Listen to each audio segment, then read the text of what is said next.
Subscribe to our channel and press the bell icon for the latest updates. Chinnaswamy స్టేడియంలో సిక్స్ల మోత మోగించిన కోహ్లీ 38 బంతుల్లోనే 72 పరుగులతో నాటౌట్గా నిలిచాడు. ఆఖరి బంతికి 6 కొట్టిన కోహ్లీ మ్యాచ్ను తనదైన శైలిలో ముగించాడు. ఈ మ్యాచ్లో హ్యాట్రిక్ సిక్స్లు బాదిన కోహ్లీ మొత్తంగా 6 సిక్స్లు కొట్టాడు. ఓ అంతర్జాతీయ టీ20 మ్యాచ్లో కోహ్లీకి ఇవే అత్యధిక సిక్స్లు కావడం గమనార్హం.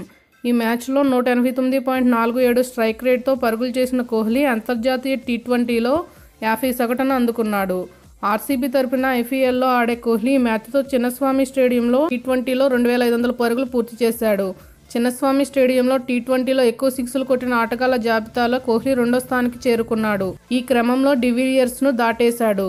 గేల్ బెంగళూరులో 150 సిక్స్లు కొట్టడం విశేషం.